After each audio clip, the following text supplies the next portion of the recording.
It's just been like consistent, like 10K above months. Downloaded it, I checked the date, July of 2021, and then I left my job in September of 2021. Since then, I've sold websites, I've pivoted my business, I'm no longer doing social media management. First one has been like 2,800, and now I just raised them to 3,500. What has been like your highest month? 13K. So grateful I came across you on TikTok because it has literally changed my life. When you were designing on WordPress, were you charging way less? Like, what is that like? Yeah, way less. I think my first WordPress was like $500. $500 for a WordPress site versus like up to $5,000 for a Showit site. Ladies and gentlemen, welcome back to an amazing student interview. My name is Willow, and I am Becca's husband and the head coach here at Wealthy Web Designer. Today, I have an amazing student with us, Emily of My True Ideas. Emily, thank you so much for being here. I cannot wait to hear more about your journey. Welcome. Hi, Willow. Thank you so much for having me. It's very much an honor to be here. Absolutely. It's honestly an honor to have you.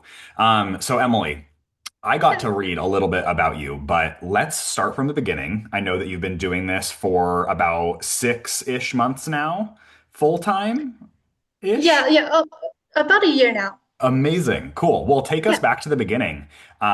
Where did you start? What was your career prior to this? And what kind of brought you into the world of design? Yeah, of course. So I'm Emily. I'm actually a Navy wife and a website designer.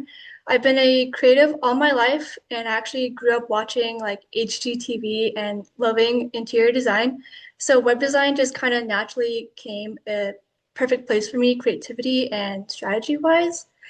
And before I found website design, since college, I've actually been drawn to digital marketing, and I just didn't know what to specialize in.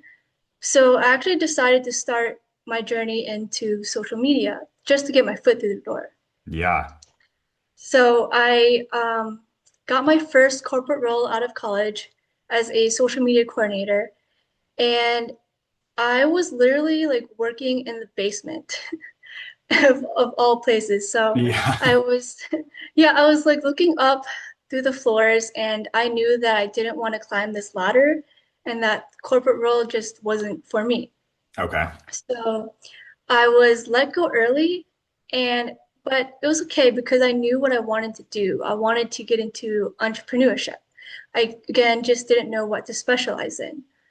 So I actually landed a job with Chick-fil-A to Okay. brush up on my people skills. I'm a very shy person, but I also needed to pay the bills.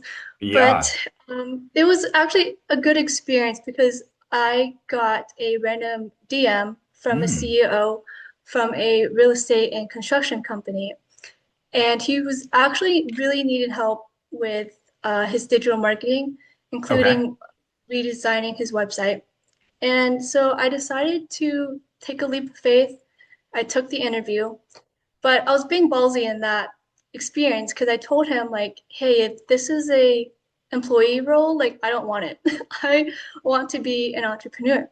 Okay. And he actually like really understood where I was coming from because he was also in the corporate world for 15 plus years. And so he related to me. He knew he wanted to be an entrepreneur too. So he actually like paved the path for me and became my first client. Wow. And Yeah. what kind of business was that? So he's in the real estate and construction industry. Cool. And so did that, like the love of interior design through HGTV and like the aesthetics of that, did that kind of pave the way into, okay, then it's like real estate, and just did that open your mind to that whole industry as being a potential niche? Yes. So I actually that started to be my niche. Mhm. Mm. And now fast forward to now, is that still who you work with? No, actually. Okay. So a little bit later, I actually found like throughout that experience, I wasn't just doing his website, I was doing his email marketing, his social media, vehicle wraps, Oh, learned a wow. lot. So, but it was that experience where I learned that web design was what I really wanted to be in. So I found what I wanted to specialize in.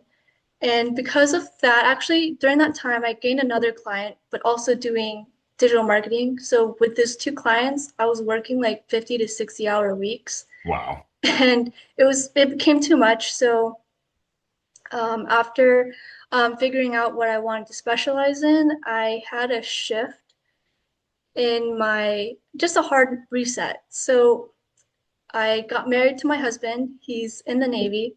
Okay. And during that whole reset, I actually dropped those two clients because I wanted Mm. to go all in on website design.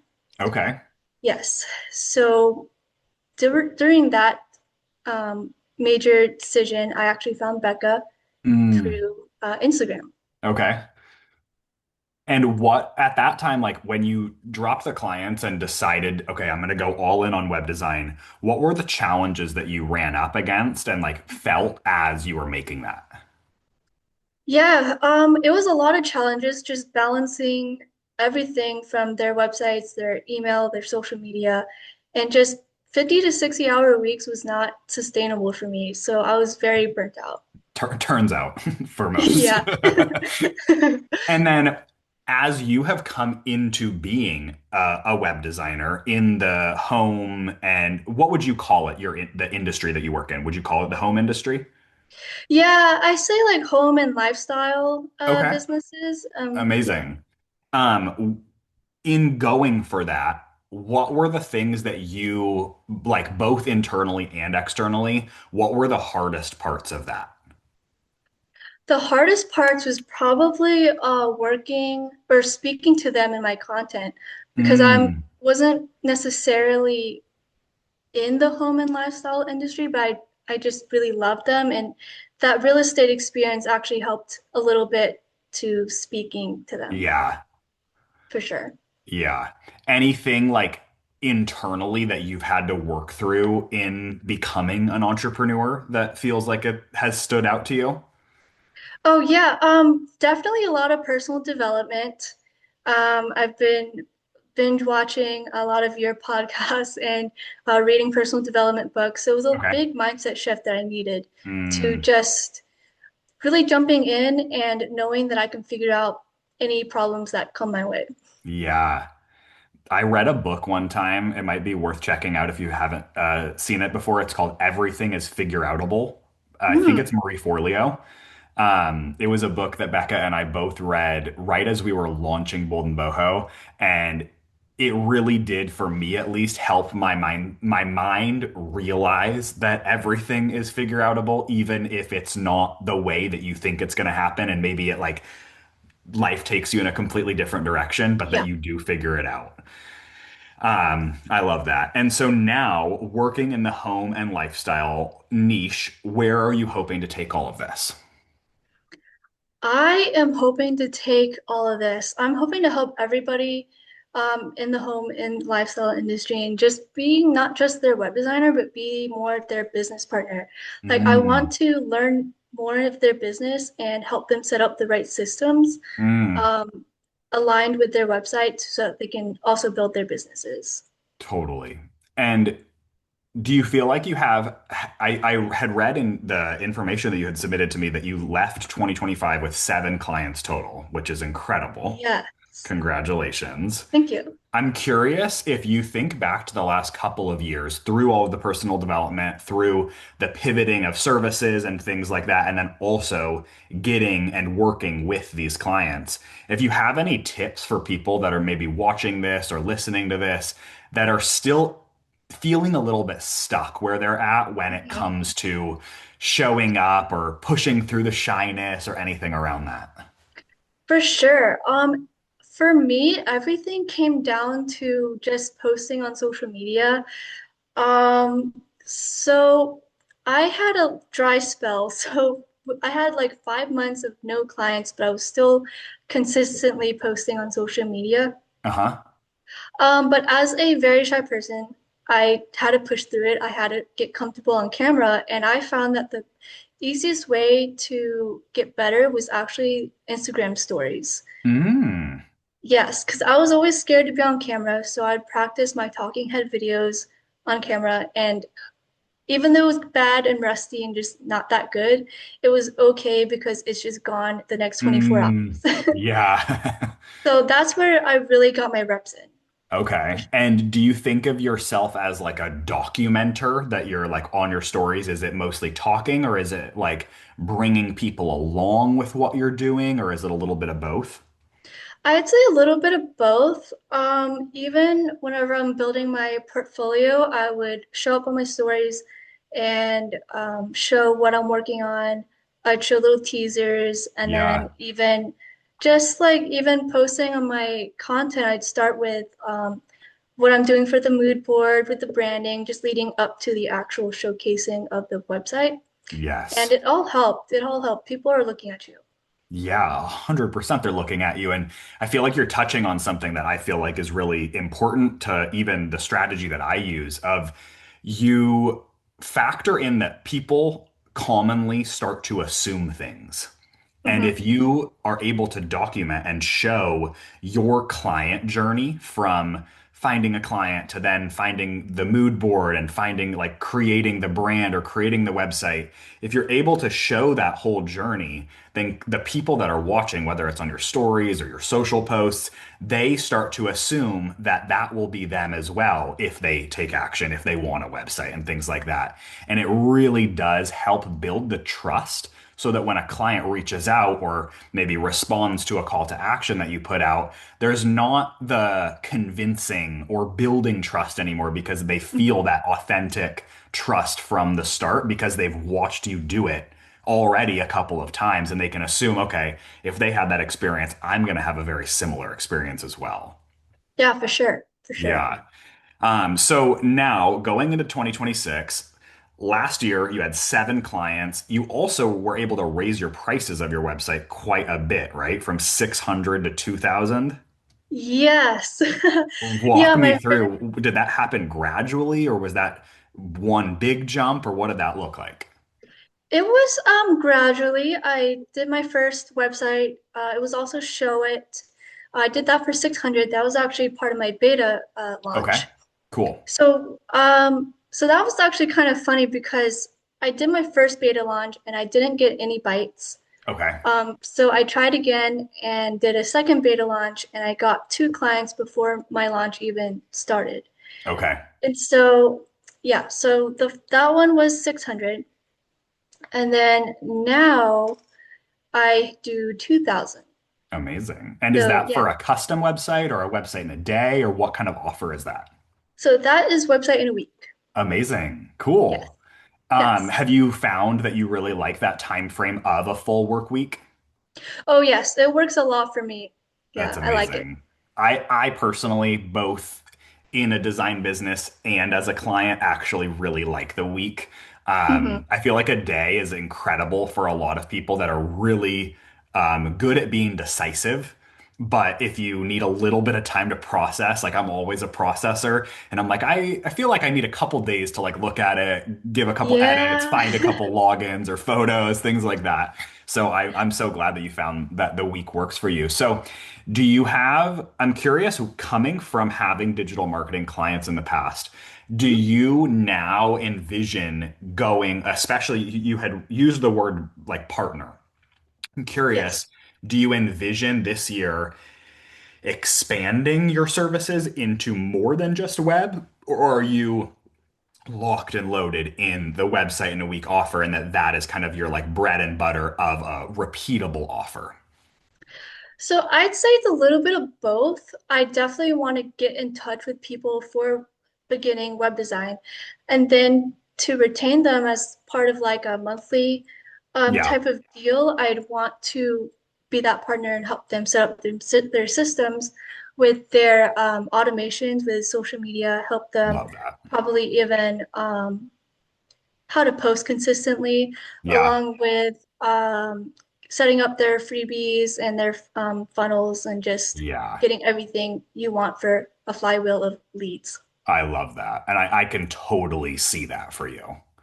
I Thank you. feel like that, especially actually in the home industry, like is so helpful because so many people are kind of out in the field or doing whatever their trade or craft Mhm. is.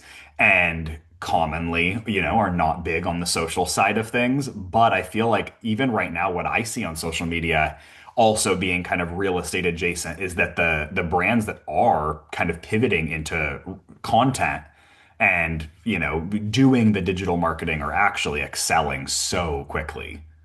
They are. Yeah, I Yeah. see that too. Yeah.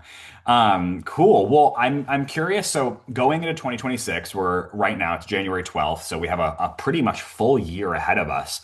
What are some goals that you are working towards this year, both either personally or in business?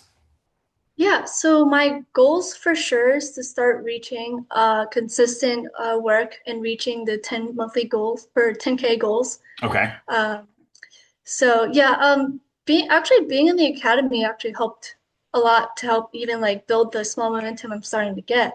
I'm so glad So to hear that. yeah. What about it? I actually, since joining, I joined the coaching call with, I watched that replay of you talking about how to prepare for the Black Friday sale Okay. and actually making it like a moment. Yeah. So I, um, so I actually did like a last minute Black Friday sale Amazing. and actually followed through with Becca's follow-up strategy. And I Mm. kind of combed through my lead list to see like who can I talk to and kind of remind them that I have a sale coming on. Yeah. So yeah, so yeah, it actually helped a lot because that was where I got my first dream client. And then I posted on my stories about my sale as well. And then I landed another dream client. Oh, So I'm proud of you. yeah. I feel like it's so fun to talk to you and hear your story because you're in the phase right now of like 100% building momentum. For sure. Yeah. Is it exciting or intimidating or A little all the bit of feelings? both. Yeah, it's Yeah. a lot of feelings because like this year, like the big goal of mine, not just outside of 10K months, but just keeping that ball rolling and Yeah. starting to make it go where it can roll on its own, where I don't have Yeah. to push it too much. I love that. Did you find that using Black Friday as almost an anchor to get somebody to be interested, did you find that that really worked for you to be able to, instead of just reaching out and saying, "Hey, I just wanted to follow up," or "Hey, this," but it's actually, "Hey, I'm reaching out to let you know that there's something exciting happening"? Yes, that's exactly what I Mm, did. I sent a voice note. I asked her if she was still needing some branding, and I'm actually doing a Black Friday sale. So if you want first dibs, it's yes. available. I love that. Yeah. And you said that it was a dream client. What did that dream client mean to you? What kind of business was it, or what made it a dream client? Yeah, so I say dream client because she was in my niche. To be more specific, she's a professional organizer. And Mm, whenever I was on my discovery call, we just immediately clicked. I mm. guess she was watching my content, so yeah, it just felt like we were besties already. I love that. And yeah, so and then even at the end of the call, she said that I'm good at marketing. So Mm. I owe that to you guys. Oh, I love that. Do you to keep that ball rolling, do you have an idea of what your next sale or kind of like campaign is going to be? Yeah, I'm actually planning a birthday launch on Amazing. February 22nd. I'm gonna update my services. Since diving into Design Your Day rate, I'm kind of shifting a little bit Okay. to, yeah, to do a little bit more of a Design Your Day, Design Your Weekend, Yep. and then website in a week. Oh, I love that. Mhm. The February is actually a really good time too because a lot of people do receive like tax returns. And so it's Mm, actually a really great time to be selling services like this where a lot of people maybe like aren't expecting what they get or things like that and can think of it as money that they can invest into their business. So I'm really excited to see how that goes for you. yeah, that's a really neat angle. I Yeah, like that. we have I have always really always seen a February sale as really like an important time because of that, whether it's a Becca's birthday is Oh, always in February. So we always do a birthday sale. Sometimes I've done a Valentine's Day sale if you're talking specifically to women, because I feel like a lot of women really like to like the idea of gifting themselves for Valentine's Day if they're an entrepreneur.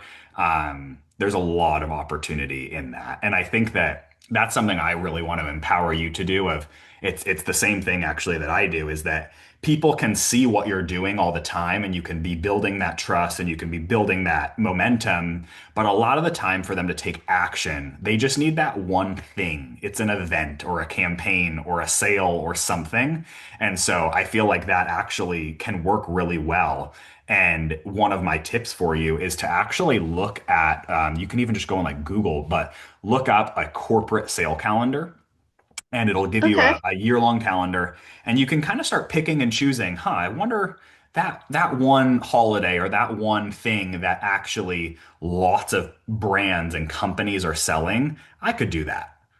And then maybe I could do that one. And maybe, some of them don't apply or some of them don't align, but a couple of them do. And you actually can ride the wave of our society having that increased buyer psychology around that sale, like a 4th of July sale or things like that, that we are used to seeing our favorite brands or our clothing brands or anything like that doing a sale. And us as entrepreneurs can really ride that wave as well.